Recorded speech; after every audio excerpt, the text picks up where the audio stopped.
Jag kunde inte vänta på bra eller dålig respons från förra videon. Jag började arbeta med den här videon redan när jag höll på att redigera den förra. För under den här senaste tiden så har det hänt en hel del i fallet kring Johnny Depp och hans exfru Amber Heard. Om ni inte redan känner till fallet så kan ni gå och kolla in min tidigare video där jag går igenom varför jag tror att Amber Heard har misshandlat Johnny Depp snarare än tvärtom. Det kan också vara bra att se den därför att den här videon är något av en uppföljare i samma ämne. Det här är i alla fall vad som har hänt. Den 2 november 2020 kom domen från den rättegång som pågick i London nu i somras, efter att Johnny Depp stämt tidningen The Sun för att ha kallat honom för hustrumisshandlare. Domaren Andrew Niccol fann att av de 14 fallen där Johnny anklagats av Amber Heard för att ha misshandlat henne ansågs Johnny bevisligen vara skyldig i hela 12 fall. Domaren rättfärdigade därmed The Suns val att öppet kalla Johnny Depp för hustrumisshandlare. Nu var vi tillbaka till år 2016 igen. Media målade återigen upp Amber Heard som ett offer för våldsmannen Johnny Depp. Jag blev till och med tveksam om jag ens skulle kunna färdigställa och publicera min video som jag hade arbetat på till och från i flera månader. Men en sak var annorlunda från 2016. Vi hade mer fakta den här gången. Många människor, inklusive undertecknad, var den här gången mer belästa i fallet. Men jag blev ändå beredd på att få nästan allting som Amber Heard anklagat Johnny Depp för bekräftat. Jag tänkte, okej, jag måste ha missat någonting. Jag är ju ingen jurist och skulle nog inte ens kalla mig för en riktig expert i det här fallet. Så ja, låt höra. Vad är bevisen? Ju mer jag läste av domen, desto mer minskade mitt tvivel. Vi ska nu gå igenom några punkter i domen, inte vartenda fall som togs upp, men vi ska se lite grann hur domaren resonerade. Men innan vi gör det så måste jag poängtera vissa saker. Jag är ingen jurist och har inga planer på att göra någon karriär inom juridik. Jag är bara intresserad av vissa rättsfall. Om ni vill höra en riktig jurist prata om det här så kan jag verkligen rekommendera den här YouTuben, Lost Beyond Pluto. Den här kvinnan är en utbildad jurist som har gått igenom Johnny Depps fall och har gjort flera videos om honom och Amber. Jag länkar till henne i beskrivningen. Gå och kolla på hennes videos.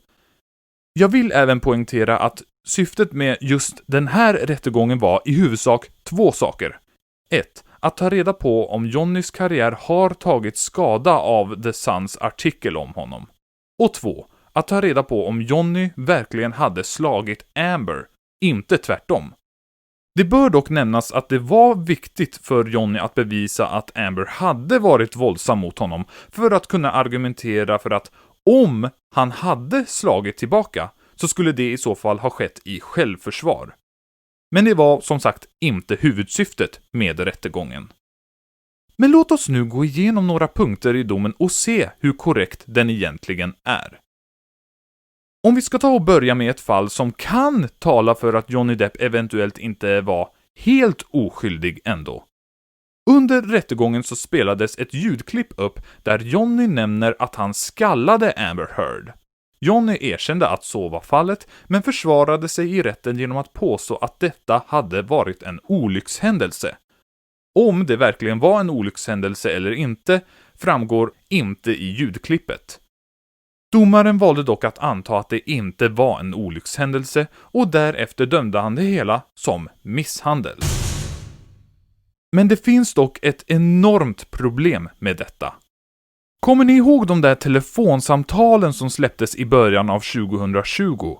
Där Amber Heard säger rakt ut att hon slog Johnny och att ingen skulle tro honom i domstol etc. etc. Jag kan till och med krydda på lite mer med ännu ett citat från vad Amber Heard sa i dessa samtal, bara för att förtydliga läget. Och jag citerar ordagrant nu. I can't promise you that I'll be perfect. I can't promise you that I won't get physical again. God, I sometimes get so mad I lose it. Enligt min uppfattning så är det ingen fråga om vem som är misshandlaren i förhållandet här. Men domaren Andrew Niccol valde att ge dessa samtal 0 betydelse och orättfärdigade dem som bevis på att Amber Heard ska ha varit våldsam mot Johnny. Av den enkla anledningen att dessa inspelningar skedde utanför rättegången. Hur då menar jag? Alltså, han valde istället att lita på Amber Heards ord i rätten eftersom att hon där och då vittnade under ed. Precis som att det i hans ögon var helt utom denna värld att hon skulle kunna vara benägen till att begå mened. Trots detta så valde domaren ändå att gå emot sin egen princip i det här fallet och lägga en stor trovärdighet på ljudklippet där Johnny Depp säger att han skallade Amber Heard. Trots att även detta spelades in utanför rättegången och att även Johnny vittnade under ed. I rätten tog man även upp fallet med den kastade vodkaflaskan. Ja, jag vet, jag sa vinflaska i förra videon. Jag ber om ursäkt för det.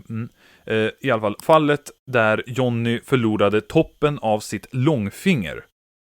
Jag hoppas att ni som tittar nu är medvetna om att väldigt många offer för misshandel ibland lägger skulden för skadan på sig själv eller i alla fall försöker att skydda misshandlaren, i många fall partnern, från misstankar. När Johnny åkte in till sjukhuset hade han sagt till sin livvakt att det var Amber som hade orsakat skadan i fingret. Men till läkarna på sjukhuset sa han att det var han själv som hade skurit sitt eget finger. I rättegången så svor Johnny under ed på att det var Amber som hade kastat en vodkaflaska på honom och att det var så som han hade fått skadan i fingret. Amber påstod istället att skadan hade uppkommit när Johnny själv hade slagit sönder sin mobil mot väggen. Och nu kommer det intressanta här. Trots att domaren medgav att Amber verkligen hade kastat en flaska, trots Johnnys vittnesmål som sa att han tog på sig skulden för skadan för att skydda Amber, trots att den medicinska rapporten menade att skadan inte kan ha uppkommit på det sätt som Amber beskrev, med andra ord att det inte kan ha varit en olyckshändelse, trots allt detta så valde domaren att anta att Johnny hade varit den våldsamma i situationen. Han utgick från Johnnys tidigare historia till läkarna och spekulerade kring att han förmodligen hade råkat åstadkomma skadan på egen hand. Med andra ord, nu tyckte domaren att det passade bättre med bevis som inte sades i rätten. Du har 2 stycken vittnen som under ed berättat varsin version av vad som hände. Men nej då, du går din egen väg och antar, trots att du faktiskt medger att det är osäkert hur skadan egentligen kom till, att allt var Johnnys fel. Han bör därför betraktas som skyldig. Här någonstans så börjar man märka att allt kanske inte har gått riktigt rätt till, men oh boy, vänta bara. Den 5 april 2016 skickade Johnny det här smset till sin livvakt, i vilket han skriver att Amber slår honom. Detta sms, som då skulle bevisa att Amber har varit våldsam mot Johnny, avvisades av domaren, dels därför att det inte rörde någon av de 14 fallen där Amber påstod att Johnny misshandlat henne, och dels därför att varken Amber eller The Sun under rättegången fick någon chans att kommentera eller dementera detta. Däremot så visades det här fotot upp i rätten, som togs samma dag som Johnny, enligt Amber, ska ha slagit henne i raseri så hårt att hennes läpp börjat blöda. Båda parterna fick kommentera detta, men domaren valde att tro på Amber Heards och hennes syster Whitneys vittnesmål och, återigen, antog utifrån detta plus utifrån sms från Amber till hennes mamma att Johnny ska ha varit grovt påverkad denna dag och därmed skyldig till att ha kunnat misshandla Amber. Med andra ord, skyldig. Vid ett annat tillfälle utgick domaren från Ambers vittnesmål och sms från Johnny till skådespelaren Paul Bettany och, gissa vad? Antog att Johnny ska ha varit påverkad av alkohol och kokain när han och Amber bråkat ombord på ett flygplan och att detta bråk ska ha utvecklats till fysisk misshandel. Trots att Johnny nekade och att han hade 2 stycken vittnen vid sin sida fastslog domaren att Johnny var skyldig. Anledningen till att han misskrediterade vittnena var därför att dessa 2 hade arbetat tillsammans med Johnny i flera år och därför ansågs vara för lojala till honom. Det är vid det här laget som jag börjar bli helt övertygad om att den här domaren totalt saknar objektivitet. Hela domen är i princip full utav antaganden från hans sida och, återigen, jag kommer inte över det, han vägrar att använda Johnnys samtal till Amber där hon uttryckligen erkänner att hon har varit våldsam mot honom som bevis, men han godkänner Ambers sms till sin egen mamma som bevis för att Johnny ska ha varit våldsam mot henne. Det är som att han aktivt väljer att tro mer på Amber än på Johnny.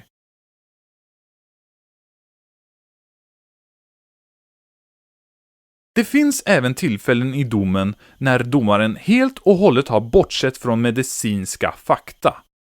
I frågan kring om det var Amber som var den svartsjuka och osäkra av de 2 makarna, vilket Johnnys team alltid påstod, valde domaren att helt enkelt tro Amber Heard på hennes egna ord när hon sa att det var Johnny som var det och inte hon.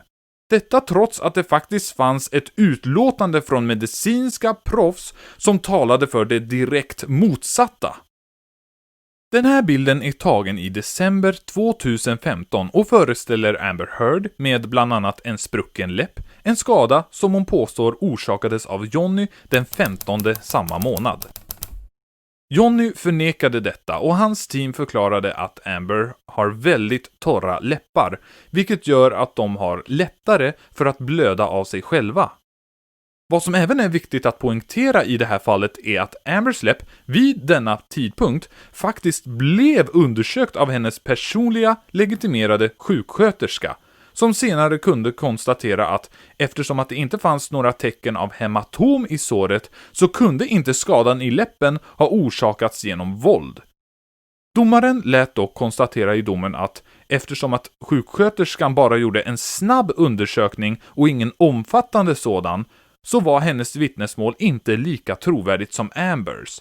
Han trodde på Amber och fann därför Johnny skyldig för misshandel. Och förresten, angående bilderna från samma datum som visar Johnny med tydliga märken i ansiktet, så kom domaren, helt utan någon som helst argumentation, fram till att Amber Heard helt enkelt bara inte orsakade dem. Helt utan någon förklaring. Just det var ju det också. Kommer ni ihåg det där jag sa i förra videon om Amber Heards vittnen? Jag skojar inte. Allt som detta vittnesmål går ut på är i princip: Amber Heard sa till mig att Johnny gjorde så. Amber Heard sa till mig att Johnny sa det där. Amber Heard sa till mig att hon var livrädd för Johnny Depp. Ja, det fanns ju ett vittne i rättegången som talade till Ambers försvar och som domaren i domen visar en enorm tillit till. Detta vittnesmål gick mer ut på det här viset. Min exfru sa till mig att Amber sa till henne att Johnny gjorde så. Min exfru sa till mig att Amber sa till henne att Johnny sa det där. Det spelade ingen roll för domaren att det här vittnet faktiskt inte såg Johnny göra någonting mot Amber. Det spelade ingen roll att han är en av Ambers nära vänner. Det spelade ingen roll att Amber faktiskt betalar hans advokatkostnader. Det här var ett vittnesmål som domaren fann så bra och ihållande att han till och med i domen faktiskt kallade det för imponerande. Men vad som värre är, det är att det här vittnesmålet för domaren var en väldigt bidragande faktor i hans beslut att fastslå att Johnny var skyldig i ett av misshandelsmålen. Och det här måste vi gå in på lite närmare. Fallet i fråga rörde en anklagelse från Amber Heard om att Johnny ska ha slängt en mobil i ansiktet på henne, vilket ska ha lämnat efter sig en klart tydlig skada. Kvällen då detta inträffade, eller ska ha inträffat, anlände 2 poliser till Johnnys och Ambers bostad och undersökte Ambers ansikte 2 gånger, och ingen av dem kunde se någon skada i hennes ansikte. Bara för att förtydliga vill jag bara flika in och säga att de här 2 poliskonstaplarna var utbildade inom ämnet misshandel.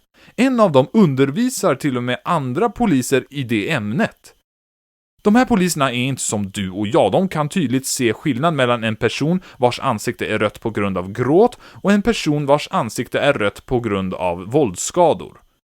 Och de såg Amber Heard den här kvällen med sina egna ögon och kunde senare konstatera att det inte fanns några skador i hennes ansikte den kvällen. Tydligare bevis finns knappast. Det här är vad domaren hade att säga om konstaplarnas vittnesmål. Det är anmärkningsvärt att konstaplarna inte tog några samtida anteckningar. Även om det inte är upp till mig att kritisera metoderna från en annan polisstyrka, innebär avsaknaden av samtida anteckningar att deras bevis inte har samma vikt som de annars skulle ha haft. Med andra ord, på grund av den lilla detaljen att det inte fanns samtida anteckningar så valde domaren att fullständigt misskreditera vittnesmålen från 2 stycken poliskonstaplar trots att de är utbildade inom ämnet misshandel och var där och såg och undersökte Ambers ansikte bara en kort tid efter att den påstådda misshandeln ska ha ägt rum. Men ett tredjehandsvittne som står Amber väldigt nära, det är minsann imponerande.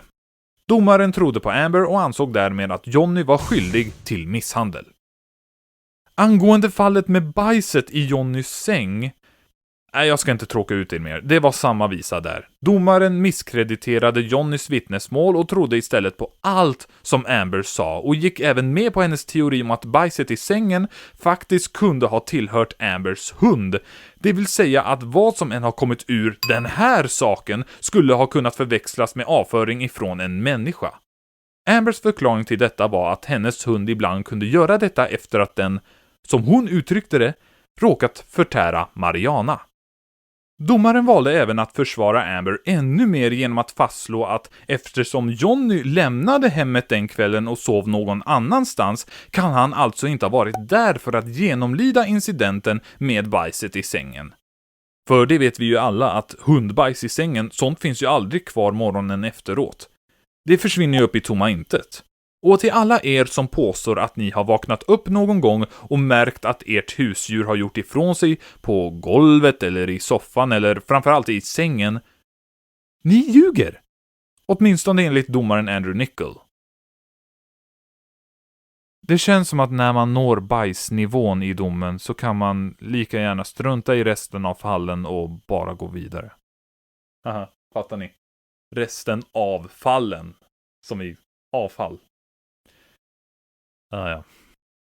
Alltså, det här rättsfallet har potential att bli en intressant biopic i framtiden. För mig är det uppenbart att den här rättegången, eller i alla fall dess domare Andrew Nichol, har varit väldigt selektivt inställd. Jag får nästan intrycket när jag läser delar av domen att han aktivt försökt att misskreditera vittnen som försvarat Johnnys sak och istället lyfta fram och sätta betydligt större värde och trovärdighet på de bevis som talat för att han skulle ha varit en våldsman. För att ge några exempel. 1. Domaren valde att avvisa telefonsamtalen där Amber erkände att hon har varit våldsam mot Johnny som bevis av den anledningen att det som sades i dessa telefonsamtal inte sades under ed. Det hindrade honom dock inte från att godkänna ljudklippen där Johnny säger att han skallade Amber som tydliga bevis på Johnnys våldsamma natur. 2. Domaren fastslog att flera vittnen inte var trovärdiga därför att han såg dem som för lojala till Johnny Depp. Men han godkände dock vittnesmålen från Ambers nära vänner och hennes egna syster Whitney och fann till och med ett av dessa imponerande. 3. Domaren misskrediterade vittnesmål från Johnnys vittnen när dessa blandade ihop datum, men samma anledning hindrade honom inte från att godkänna Ambers och Whitneys vittnesmål när de gjorde exakt samma sak. 4. I domen så tog domaren med i beräkningarna att Ambers för detta flickvän Tasha Van Ree, som Amber anklagades för att ha slagit 2009, offentligt stöttade Amber. Mig veteligen gjorde domaren inte Johnny samma förtjänst i och med att 3 av hans ex öppet stöttat honom. 5. Domaren vägrade att godta Johnnys sms till sin livvakt där han skrev att Amber slog honom som bevis på Ambers våldsamma natur. Han såg dock Ambers sms till sin egen mamma som ett bevis på att Johnny hade varit våldsam mot henne. 6. Domaren vägrade att godta Johnnys förklaring om Ambers torra läppar och att hennes skador kan ha varit självförvållande. Han kom dock helt ensam, utan någon som helst bevisning, fram till att skadan i Johnnys finger förmodligen hade åsamkats av Johnny själv. Det finns också en sak i domarens slutkommentarer som är ganska så anmärkningsvärt. Kommer ni ihåg den där summan på $7 miljoner från förra videon som Johnny Depp band sig till att betala till Amber Heard under deras skilsmässa 2016?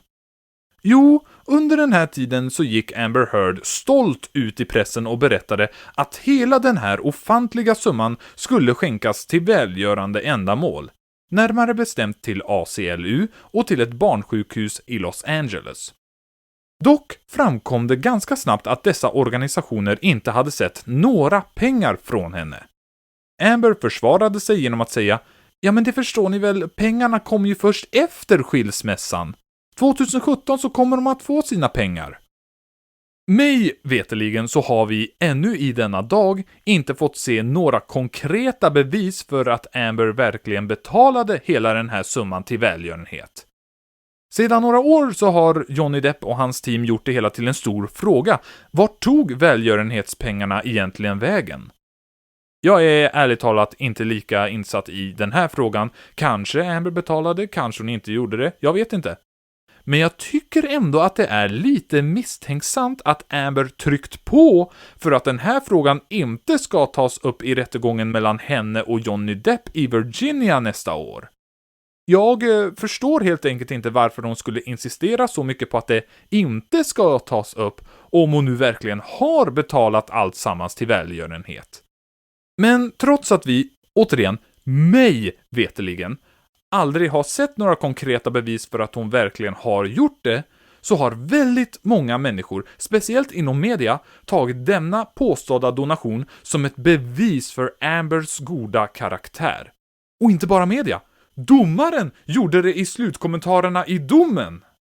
Så om jag har förstått det rätt så har domaren tagit ett grundlöst rykte startat av ingen annan än Amber Heard själv som ett bevis på hennes goda karaktär. I alla fall, den här domen blev ett hårt slag på Johnny Depps karriär. Den 6 november, 4 dagar efter att den hade släppts, så kom den tragiska nyheten att Johnny hade blivit ombedd av Warner Brothers och uppenbarligen gått med på att kliva ner från rollen som Gellert Grindelwald mitt under inspelningen av den 3:e fantastiska vidunderfilmen. Lustigt nog så hade en namninsamling för att få bort Amber Heard från rollen som Mera i kommande Aquaman 2 dagen innan kommit över hela 500 000 signaturer.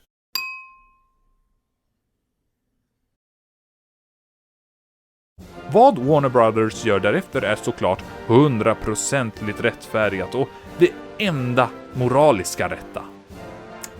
De ger Johnny Depp sparken från fantastiska Vidunder 3. Faktiskt, okej, jag kan möjligtvis förstå, även om jag inte står bakom det, varför en stor filmstudio väljer att plocka bort Johnny Depp från rollen, nu när till och med en domstol har kallat honom för hustrumisshandlare. Det är liksom, man vill skydda filmen, man har lagt ner många pengar på det här, det finns många investerare, pressen kommer att följa det här, man vill inte bli förknippad med en sådan skådespelare. Men vad är i så fall logiken i att behålla Amber Heard? Om ni vill läsa in er på det här fallet så länkar jag material nere i beskrivningen. Där hittar ni hela domen i sin fullhet och vittnesmål från rättegången, bevis och mycket annat. Läs in er och gör era egna uppfattningar. Jag vill avsluta den här videon med att uttrycka mina känslor om individen John Christopher Depp. Jag tror nog inte att Johnny Depp är en 100% oskyldig människa. Det stämmer till exempel att han har haft problem med droger och alkohol i nästan hela sitt liv. Men han har dock aldrig visat sig vara våldsam mot tidigare partners. Han var tillsammans med sångerskan Vanessa Paradis i 14 år och inte en enda gång var han våldsam mot henne. Varför skulle han helt plötsligt förvandlas till ett misshandlade monster så fort han började en relation med Amber Heard? Ja, jag säger inte att sånt inte har hänt förut i andra fall, men det här är för mig en bidragande faktor till att jag tror på Johnny Depp i just det här fallet. Jag kan dock hålla med om att Johnny har misshandlat. Faktiskt. Han misshandlade sitt kök. Vi såg ju det på film. Men en kökmisshandlare är för mig inte detsamma som en hustrumisshandlare. Jag är ingen jurist. Kanske den här domen som vi fick på något för mig outgrundligt sätt ändå var korrekt. Som jag sagt tidigare, vi vet inte hela sanningen ännu. Min uppfattning är dock att om man jämför ex-makarna Johnny och Amber så är Johnny Depp bara en bråkig skolpojke jämfört med Amber Heard som jag tror är den riktiga misshandlaren. Johnny Depp har öppet sagt att han kommer att överklaga den här domen och även om jag vet att sånt är väldigt svårt att göra så önskar jag honom lycka till. Jag tror nog att historien kommer att vara på hans sida i det här fallet, i framtiden. Och detta, mina damer och herrar, är varför min uppfattning om vem som är offer och förövare i den här frågan inte har ändrats på grund av domen i målet mellan Johnny Depp och The Sun. Jag vill tacka alla er som har orkat titta på hela den här videon. Jag önskar er allt gott. Gud välsigne er. Vi ses.